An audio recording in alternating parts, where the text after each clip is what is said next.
Welcome to Midlife Matters. I'm Marie, and each week I'm joined by my friends Julie and Mindy to talk about all the topics keeping women in the middle years up at night. It's time to talk about happiness and ourselves. It can be easy to think of things other people can do to make us happy, but today we're discovering ways we can make ourselves happier. Join us as we discuss the things we've tried and the things we hope will carry into the future. Good morning, Mindy. Hey, good morning, Marie. Hi, Julie. Hi, Marie. Today we are continuing our Happier at Home book series. This is a book written by best-selling author Gretchen Rubin, designed to make our homes places of greater simplicity, comfort, and love.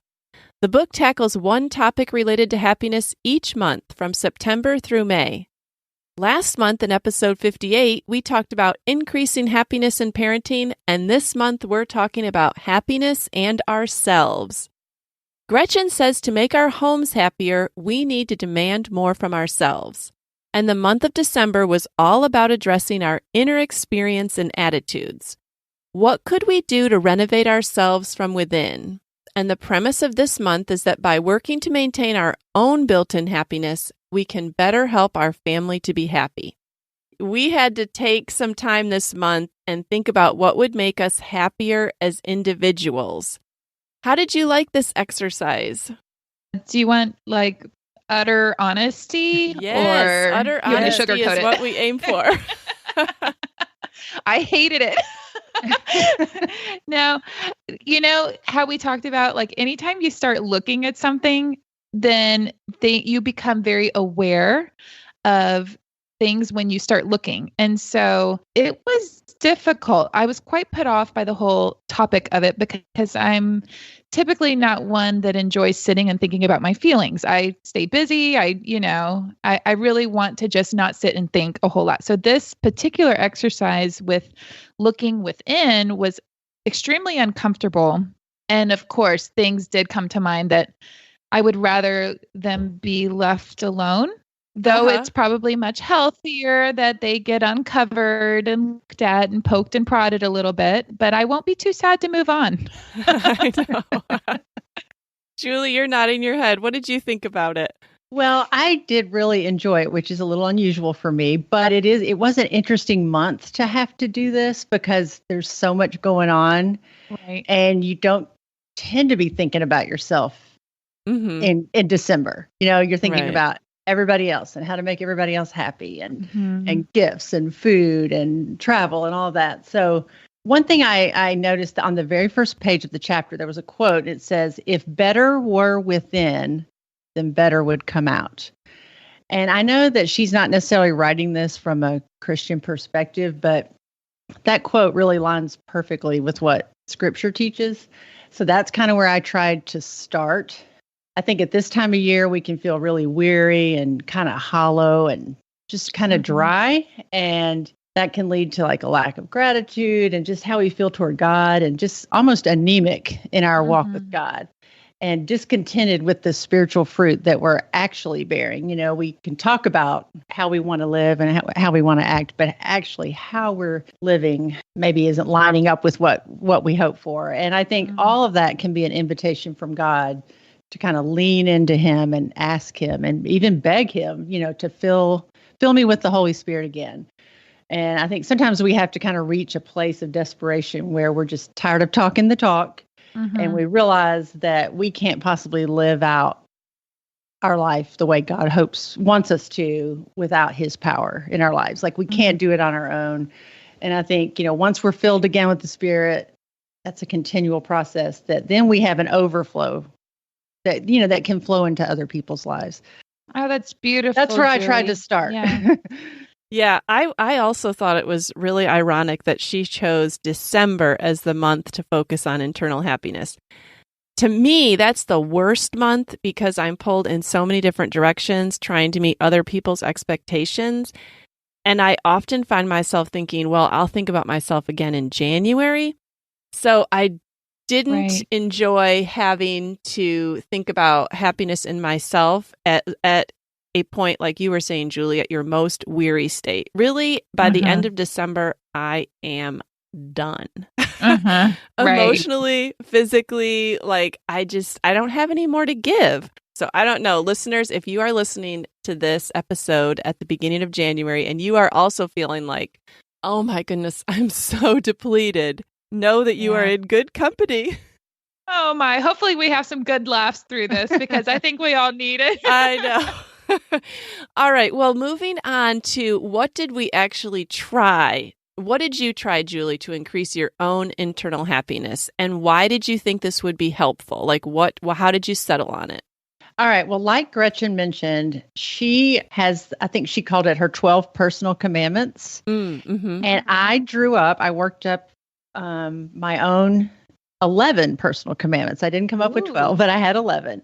And these are 11 overarching principles to guide my thoughts and behavior. Oh, wow. And I'll just read the 11 and then I'll tell you I'm not going to focus on all of them, but I picked a few to focus on.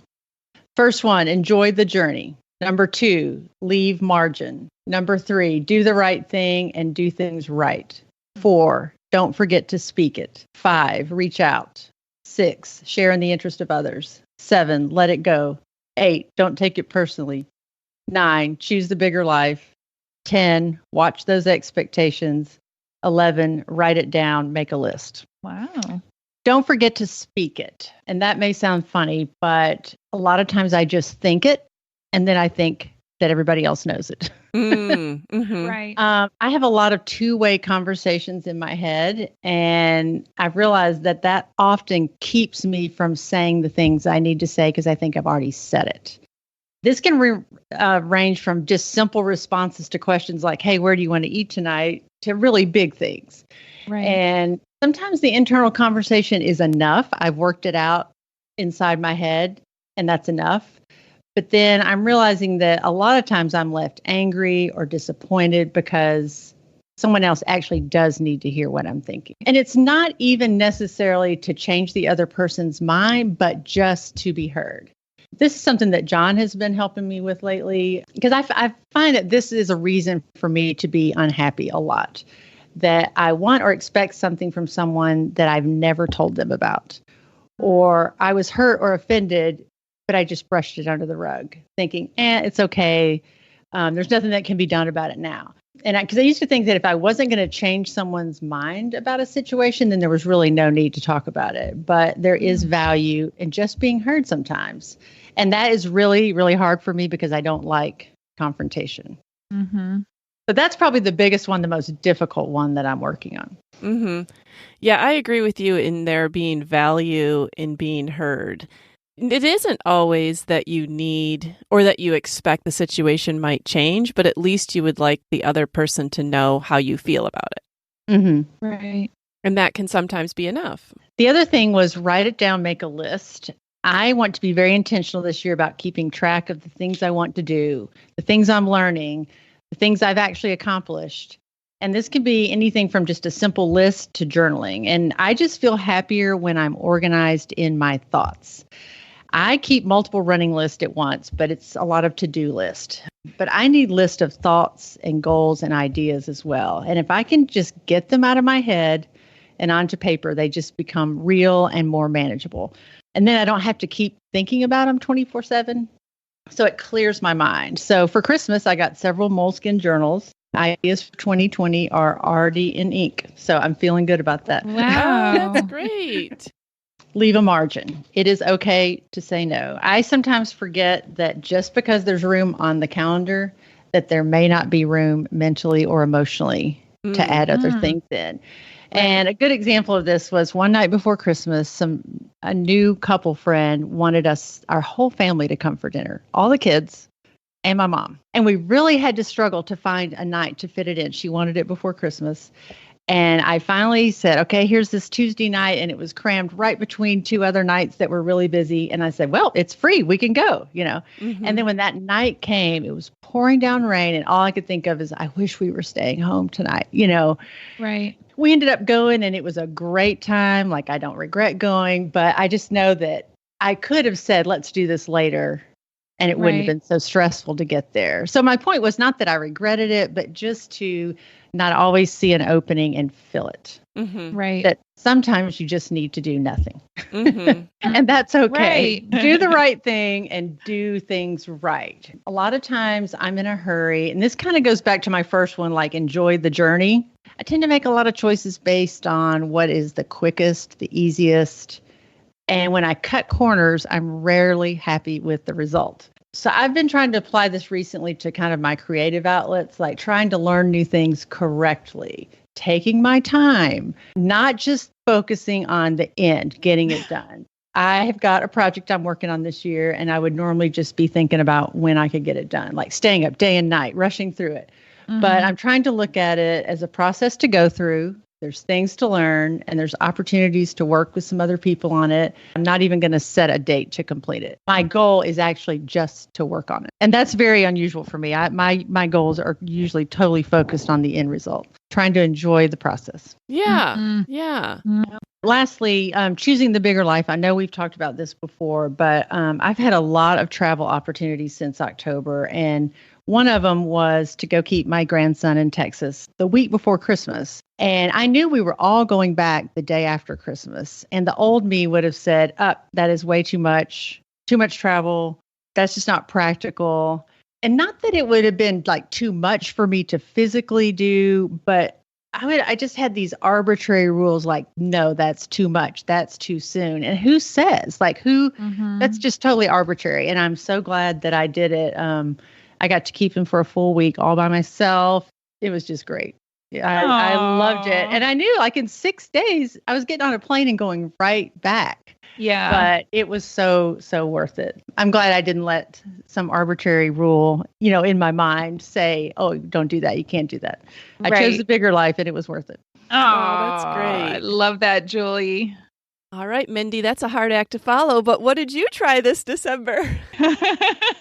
I wanted to make my living room a place that I loved. And I have rearranged it since moving in the house. I've rearranged it probably 4 times and I was still not happy with it. Mm-hmm. And so that was one of the things. I'm like, I need to get this living room the way I like it. And then with it being Christmas season, I wanted to not just quickly purchase Christmas gifts. I wanted to be intentional and be detail oriented with the Christmas gifts, especially to really think and take time about each person. Something that sounds very simple, but that made a big difference in my life was put your phone down and be present with people, but also while you're watching TV. I know this sounds really ridiculous, but I noticed that anytime like we put on a movie, I was scrolling through my phone. It was almost like I could never just be still or stop or just enjoy one thing at a time. Mm-hmm. And so I was really focusing on, if we're going to watch a movie, I'm going to actually watch the movie. I'm not going to scroll through Instagram and find, different outfits I want to wear and things like that. Right. And so that was actually a really big deal. That's really a good idea, Minnie, because I've noticed when I do that, David will say, let's watch a movie. And I'll be up there scrolling. And he's like, Mom, why aren't you watching? Like, it matters to them. Yes. Because I think, I'm doing both. I'm watching the movie and this. But they want you to feel involved and connected. Well, and I'll talk about how the month went because it was that particular one, I probably thought about almost more than the rest of my list. I like when in the book how Gretchen said, be Gretchen. And she really was thoughtful about, well, who am I? Not who do people want me to be or who do people expect me to be, but who am I? That was kind of a scary proposition to think, who is Mindy? But in that, I felt that almost along with my phone and like scrolling or needing some form of constant entertainment, I guess, I needed to be still. I needed to slow down and I needed to journal. I needed to start getting some thoughts and just bullet point. I'm not going to sit there and write out all my feelings, but I intentionally bought a very small journal. And then the last thing was I had been toying with the idea of becoming certified again to be able to teach classes and personal train at the YMCA. So that was the other thing on my list. Yes. And you had mentioned that in last week's episode for your goals for 2020. So it sounds like you're moving right along on that. Yes, I'll have to tell you how that went. Okay, great. Well, it sounds like all those were really meaningful for December too. They really The were. things you worked on. Yeah. They were. Let's see. What did I try to work on this month? I think I mostly focused on expectations, like the expectations that I had for Christmas, and then the expectations that people had for me for Christmas. And then listeners, you may or may not know, but also this month, my oldest son got married December 20th. And you know that with any time you have a wedding, there are a lot of expectations that you have or that other people have, that they have for you. You know, there was just a lot of that. And then also, I just really spent some time acknowledging emotions. I think that inner work for me is not just ignoring my own feelings in December. Like I said, what I would usually do is just say, oh, well, I'm going to deal with all that in January. As soon as the kids go back to school, I'll be by myself. Right. And then I can process me. But in December, I was supposed to be processing me for this book. So, so I did try to acknowledge my own emotions. And again, Christmas and weddings are emotional and expectational times of life. So I felt like I really couldn't handle any more than those two things this month. Right. No kidding. Oh my goodness. Even though I would much rather be rearranging my living room. That's exactly. Amen. When you said that you had done that 4 times already, Mindy, I was like, oh, that's my favorite thing to do. I know. I love it. I so love it. Well, I can't wait to hear some examples of how things went. Mindy, why don't we start with you first? How did the living room turn out? It took a little ingenuity, and the walkway behind the couch isn't quite as large as it used to be, but we're not big people. Right. We could fit through there just fine. Actually, the struggle had been is this living room is smaller than our last living room. And we had bought a room full of furniture at our last house. We already have 6 people in our family. If anybody comes over, there's no place to sit. And so I had been wanting to get both couches and both wingback chairs in the living room. And it just was not fitting. Like every way I tried to put it, it was not fitting. Well, I finally put those felt pads on the couches and scooted them off the rug and moved everything back. And I got all the furniture in the living room that I want to have. And I love it. Oh, good. Well, check that one off your list. Yeah. But will you be happy to leave it that way forever, or will you want to still mix it up a little? No, Julie, this is going to be on my list in a month again. I get that. No, as soon as Christmas comes down, I get to do it again. So I know. That's what I can't wait to do. All right. Well, how did your other things go? Let's see. I actually went and talked to someone at the YMCA about what type of certification that they would want me to get. And the manager of the Y, she was very excited about me and actually really was ready to hire me even before the certification was done. Oh, awesome. And so they really need some personal trainers. Well, here's the funny thing. As soon as I left and I knew that they would hire me, I didn't want to do it anymore. That's so typical of myself too. Okay. I felt bad. I feel perfectly content knowing leaving that I part could of get a myself job if behind. I wanted. I got the job. I got it. I just want to know that I have choices. If I know I have choices, then I want to actually take the choice. I just want to know I have a choice. But that was the thing. It was like, I am perfectly happy now knowing I could do it, but I'm really okay not. I really am okay leaving that behind and saying, I love going to the Y. I'm really fine with not teaching anymore. Okay. But I needed to kind of answer that for myself. Right.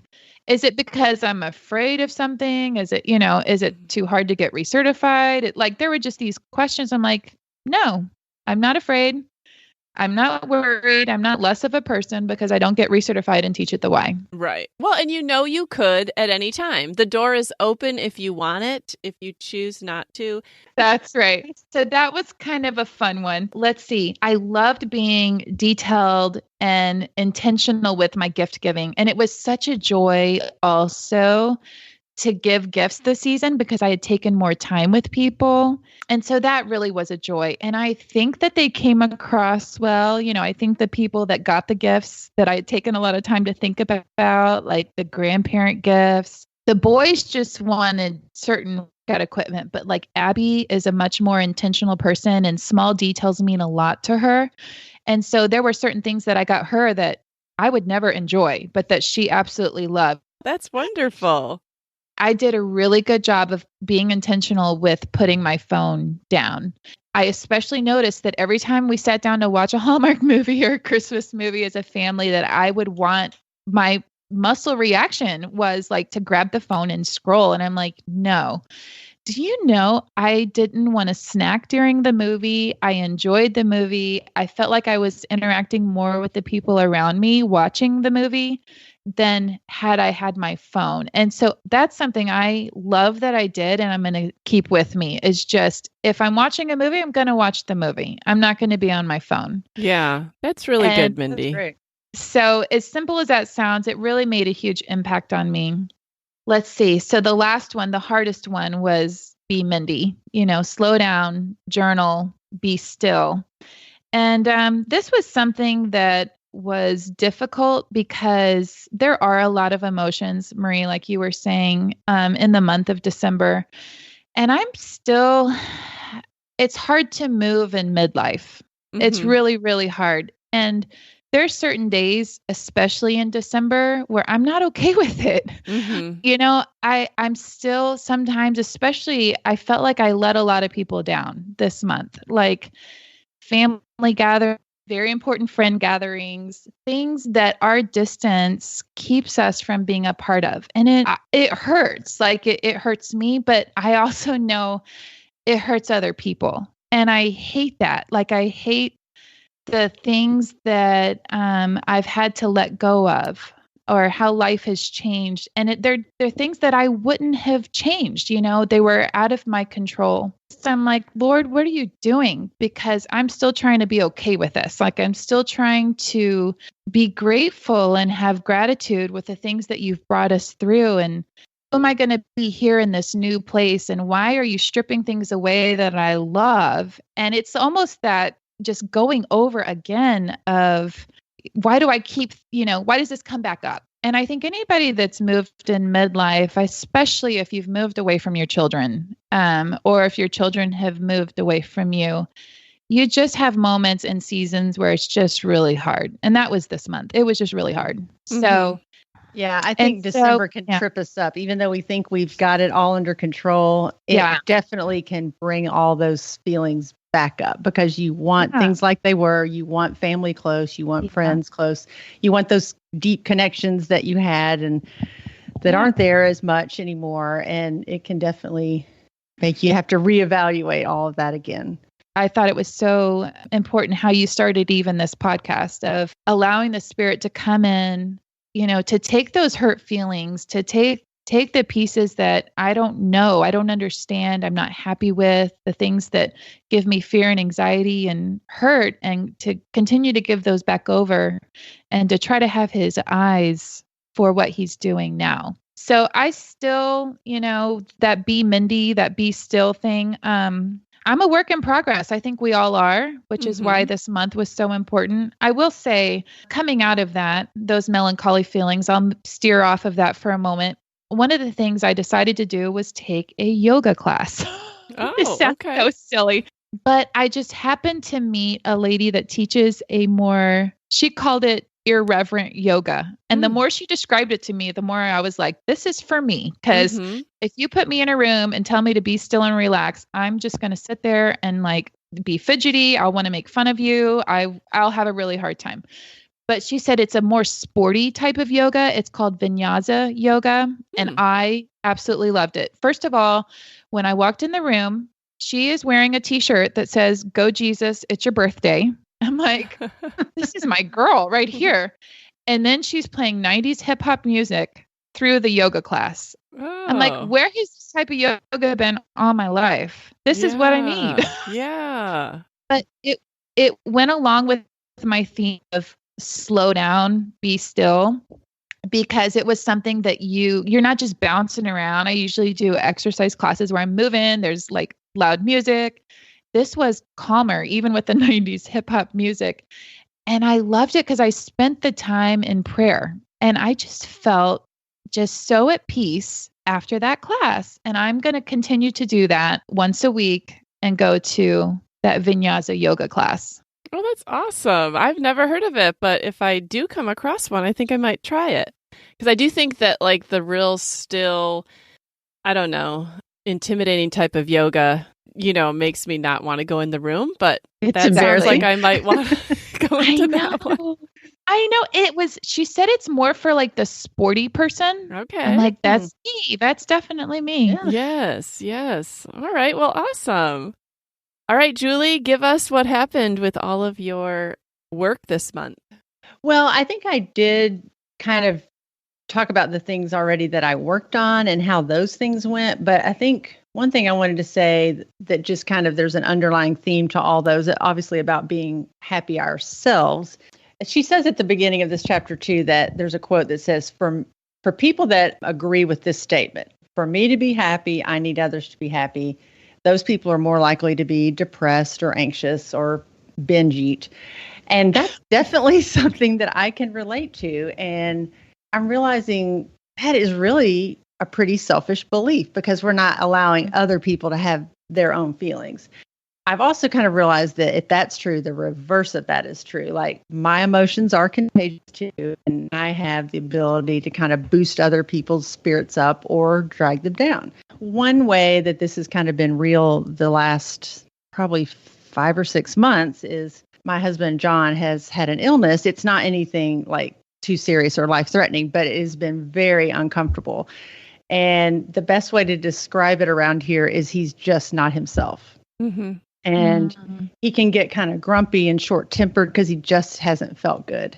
Mm-hmm. And I've kind of had to just prepare myself for that. Like I used to look forward to like, oh, when John gets home, this, or things will be different. Or if I'm, in a bad mood, it's like, oh, he'll make it better. And he just hasn't had the ability to do that. And through reading this book, I've just kind of learned that he really never did have that power or should have. Like I needed to be happy on my own and allow John to be grumpy and short-tempered and feel bad. He does, right. Mm-hmm. And not, I guess, give him so much power over how I feel, Mm-hmm. And I think, if I do feel better or, obviously other people's moods can boost ours, but if we're not truly happy ourselves, that's just kind of a Band-Aid or a distraction. Mm-hmm. Right. That's just one thing that I think I chose these things to work on to be happy myself and not depend so much on other people. Yeah. Right. Yeah. That's really great insight, Julie. Some of the things that I worked on this month, like I said before, were just the expectations that come along with December. And we all know that it's impossible for you to get all your expectations met. And then you also meet everyone else's expectations. Like that equation is never going to come out even. Right. So I tried to work on remembering that I can't meet everyone's expectations. Sometimes they're just too high, or sometimes they're in conflict with my own expectation or someone else's expectation that I'm already trying to meet. And then I tried to let it go. And that's really hard. I really have a hard time doing that. Right. Let's see some examples for moms at Christmas time. Christmas gifts. You guys, I have a lot of people to buy for, and not every gift works out. Or sometimes after they open, I'm like, oh, did they even appreciate that? Do they, are they comparing their gift to their sibling and saying that person got more, or I wish I would have gotten that? Like, there's just, I cannot be the only one with those emotions. Yeah. No. And then like one kid finishes early and I'm like, shoot, like he ran out of presents really fast. That's why on Christmas Eve, I'm up sometimes rewrapping gifts, like trying to make it all so hard. Hard. And then at the end, I have this Christmas letdown, and I'm like, ugh, was our Christmas too materialistic? Why did I buy that gift? It doesn't even look like they cared about it. I'm cutting everybody's gifts back next year. We're having a minimalist Christmas. Like I go up and down. Right. And then holiday traditions. not everybody wants to participate at the level that you would like them to have participated, or maybe they can't come at all, or maybe you're really not into the tradition and they keep saying, how come you're not really into this tradition this year? There just can be a lot. You're right. You're so right. Right after the wedding, which was on December 20th, I had planned on the 21st, the 22nd, and the 23rd. So there were 3 days. I was going to get out there. I was going to finish Christmas. The whole week before the wedding, I'm like, no, I've got to work on wedding stuff. I'm not doing Christmas stuff. But I come down with the stomach flu the next day around noon. And then I laid on the couch for the next 3 days. And there is nothing like being wiped out for you to just say, guys, I can't meet your Christmas expectations. Luckily, you can order a lot of things now and have store pickup. So I sent my husband out for that kind of stuff. The girls were like, well, we can go shopping and we'll get what we want and then we'll wrap it up when we get home. Of course, they're all about that. So they go out shopping and they're texting me, can we get this? Can we get? I'm like, yes, I don't even care what you're buying. I don't even care. So they ended up getting a lot more things than they would have normally because I didn't care. Food-wise, of course, you're planning that you're going to make all this food and you're going to have these meals. Well, I'm like, hey, whatever was baked up till this time is what was baked and that's it, And so it was, in a way, it was like a forced letting go of expectations. Oh, sometimes that makes it easier. I know your hands are tied. When you said the Christmas list, I kind of went off the list this year. And it was really fun because I think I got some cool gifts. Andrew just loved his gift. It was a total surprise. And then I heard David telling Molly, you wouldn't believe the gift Andrew got. It was the best gift ever. And I thought, I was like, well, what about your stuff? Exactly. I felt so bad. I mean, he was saying it in a sincere way, but I thought, oh, wow. Well, you want every person to think that their own gift was the best gift ever. You guys, that's an impossible bar to meet, but we all want it. I was like, well, maybe next year yours will be the best. Right. You'll be the favored child next year, David. Wait your turn. Moms can only handle one special kid at a time. I try.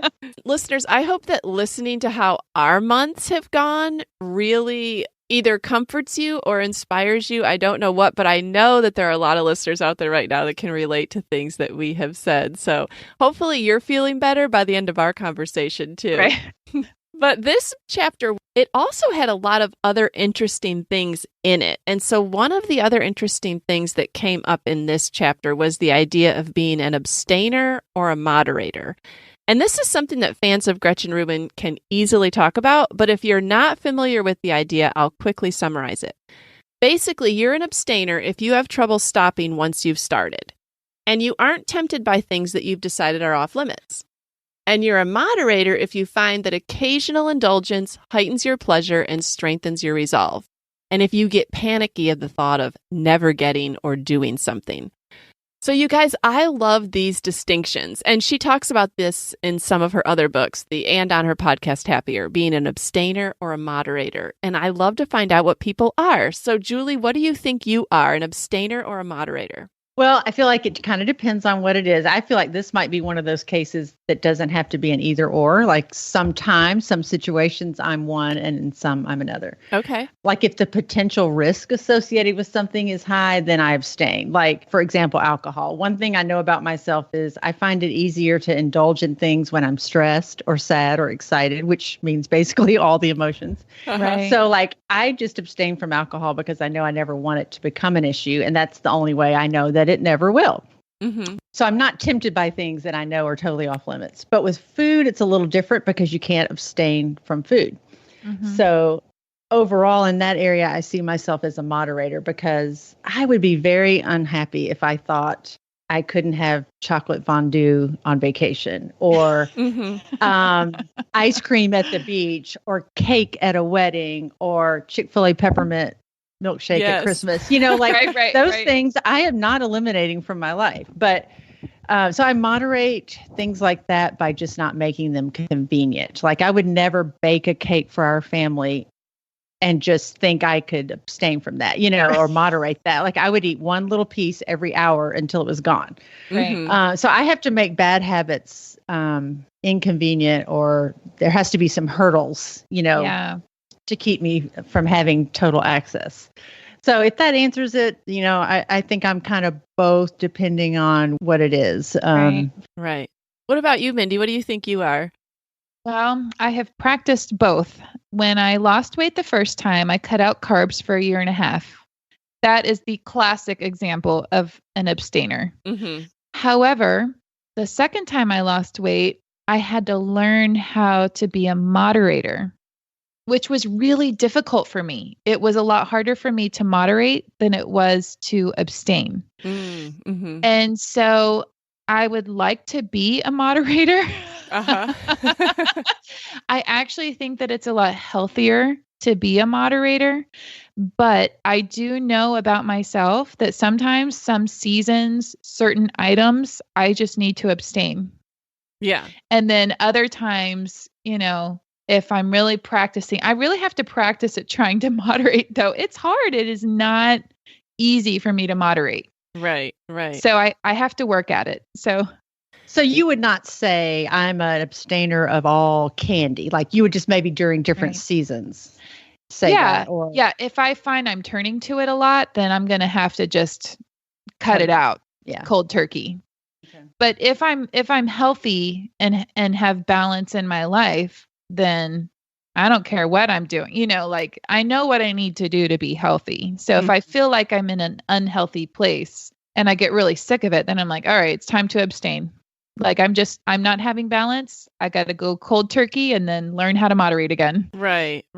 Yeah. Maria, I'm trying to figure out what you are. I know. I am definitely a moderator. I think she's a moderator. She eats a one Dove chocolate after her meal. And I'm like, I would have the bag. But I can also remember times where we all have dessert and she's like, nope, I'm not having any. So I didn't know if you would just... Oh, well, that's probably because I felt like I already had dessert earlier. Yeah. Okay. I feel like a moderator would be able to bake a cake and just have one piece. And even though it's in the refrigerator, not be tempted by it. Right. See, I'm a moderator wannabe, I guess. Me too, Julie. Me too.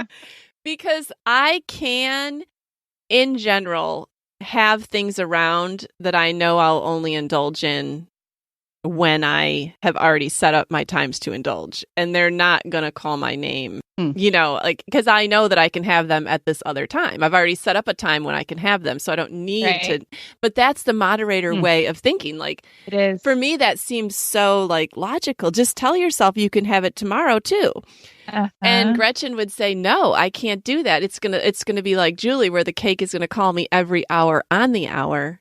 Until it's gone. So I guess I'm a moderator by abstaining. Right. You know what I'm saying? But just not by all making the time. it inconvenient. Yeah. Well, she uses, I don't know if she uses the example here or if I just heard the example too. It doesn't have to just be food. It could be like when you sit down to watch TV, are you able to just watch one episode of a show or do you need to watch the next 10 episodes? I will just watch one or maybe even half a show. It drives my husband nuts that we can start a show and I've in my mind set that I want to go to bed at 11. And so at 10:50, I don't care where we are in the show, I hit off. I know. He is like, what? It's it's not that one is right or the other is right. What she talks about in the book is that you can look at each other and have disdain for how other people are doing it. This is just something that if you know this about yourself, it can help make yourself happier. Mm-hmm. I think a lot of times we can look at how someone else is doing it and beat ourselves up. Like maybe Mindy might say, well, how come I can't just have 3 Dove chocolates after my lunch? What's wrong with me? There's nothing wrong with you. You're an abstainer. You know what I'm saying? And so, or you might look at the moderator and a lot of times they'll say, well, you're never going to get ahead by cheating. They'll look at the times you have things as cheating or you not sticking to a plan when really it's just you feel like it's healthier for you to do things in moderation, not have to cut anything out. Yeah. Right. And this is the point. I think that this part in the book was in this area, and she talked about abandoning her self-control. And she used the words that your self-control gets used up, that you might have self-control with this and this. And then at some point you're like, it's gone. You know, like I had self-control during each of those situations earlier in the day, but now you're catching me at 8:30 at night and like somebody just gave me some bad news or somebody's stressing over here, which causes me to stress maybe. And then I'm like, forget it. I used up all my self-control. I don't have any left. Yeah, that's a good point. And so that's why she said that she would abstain, because she said, then I don't have to use up my self-control.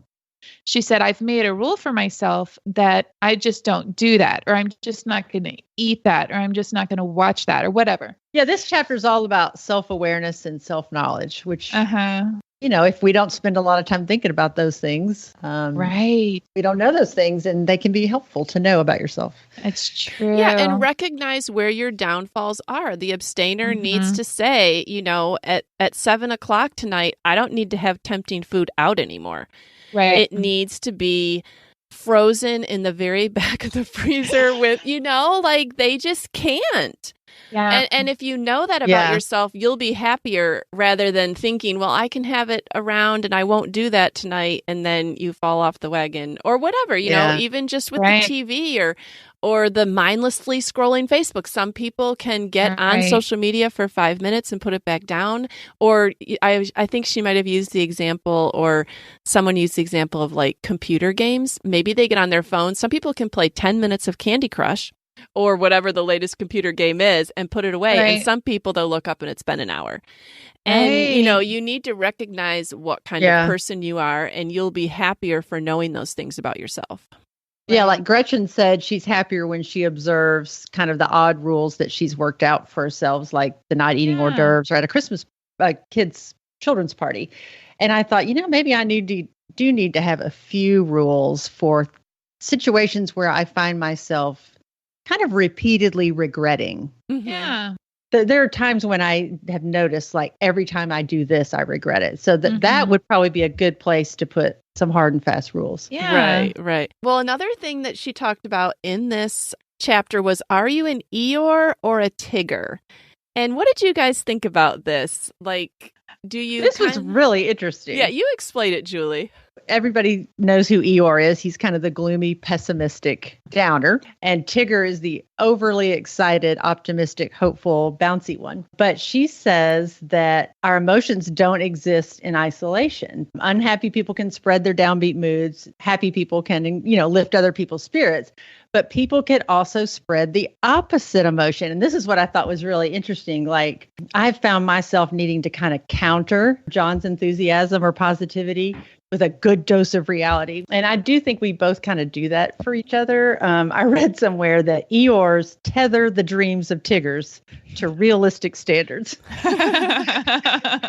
So, you know, like a lot of times an Eeyore doesn't want to be told by a Tigger, cheer up. It just kind of drives you nuts, you know. She says, I found it very interesting that while you may think some Tiggers are fake, their cheerfulness may be a reaction to you. Yes, you may be inciting the very Tiggerness that's making you crazy. I think it draws out the other emotion. Like each one wants to stand firm in their beliefs. The Eeyore wants to be the Eeyore. The Tigger wants to be the Tigger. And they're really not going to convert usually, you know? Right. And it just pulls that out in each other and makes each one stand up stronger, I think. So do you find that to be true? I do, because I can be an Eeyore. I feel like I like to look at things realistically. And if people won't acknowledge the reality of a situation, it makes me feel very uncomfortable. If you would just say how the situation truly is, okay, fine, we can spin it however you want to after that. But I at least want to hear that you understand the reality of it. I think agree. Eeyores and Tiggers, that's kind of an extreme. I'm sure there's some in between, you know. Yeah. No, I totally agree with Marie. And I feel like you have to be able to recognize the situation and at least find common ground with whomever you're talking to, because even the Bible and the great wisdom of weep with those who weep and rejoice with those who rejoice, whomever you're talking to, whether they're weeping or rejoicing, you know, you want to be sympathetic, empathetic if you can be, and try to meet that person there. Right. She said that acknowledging someone else's point of view without trying to correct or deny it slackens the tension And in any event, it's rare for either side to make a convert. And so I do think that if you just acknowledge either the cheerful or the more pessimistic point of view, and don't say whether it's wrong or right, but just say like, I hear you in this, then you can usually move forward. That the person wants to be acknowledged. It's true, because it's insincere to try to immediately change someone's point of view.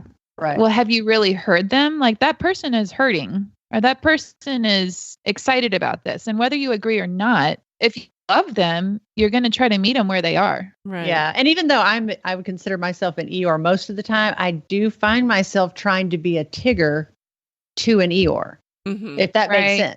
It's like, true. And it kind of goes back to, I want to be able to have those feelings, but I want everybody else to be happy. You know? Yes, I could see that, Julie, for sure. I'm naturally a Tigger. No surprise there. But I do know that I have to kind of slow down and be in the moment with a person, with their feelings. And as much as I want to look at the bright side, that can be insincere.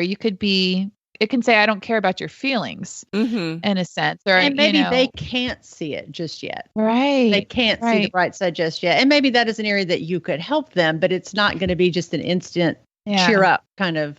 Again, if you love the person, love them. Yeah. Yes. Well, I thought that was really great. Every January, I start looking at, well, what do I want again? I don't know. There's something about a new year that makes me feel like now I can make my choices.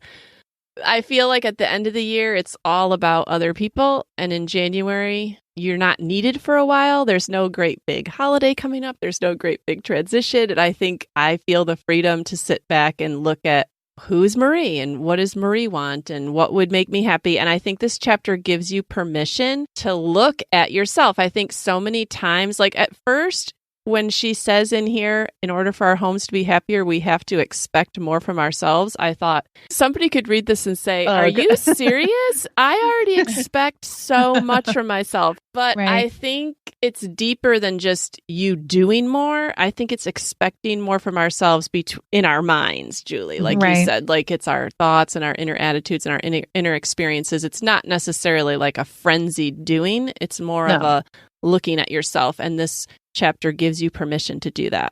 And that makes you feel more settled. It's not frenzied. It's a more settled feeling. It is. Yeah. I hope that this is helpful to listeners. Listeners, if you are reading along in our book, we would love to hear what you guys worked on in December. Or if you want to just pick up the book Happier at Home and start and finish with us the rest of the year, we still will be reading in January, February, March, April, and May. So you still have a good half of the book. In January, we're going to be looking at how we spend our time, which I'm looking forward to that. So it's not too late if you're interested in picking up Gretchen Rubin's Happier at Home book. All right, you guys, I really want to hear what you are a fan of this week.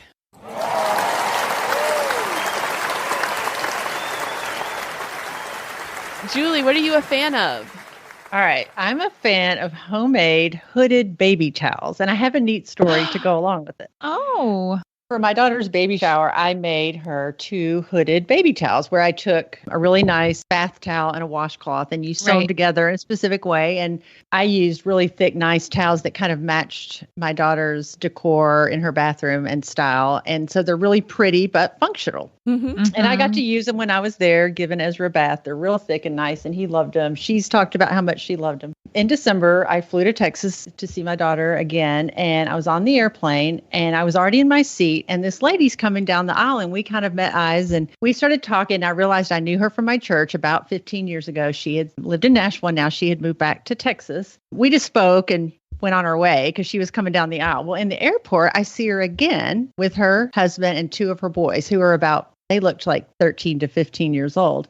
And she told me this story. She said, when I was on the plane, I told my sons, hey, you know those hooded baby towels that we have at the house that you guys still love to use? That lady is the one who made them. Oh, really, Julie? No way. Yeah, I didn't even remember that I had done that. But I guess I went to her baby shower and made her those. She goes, my boys still love those towels. And she said, and then when my nieces and nephews come, we still use them. That's so I thought that was sweet. the coolest story, that I had just made some.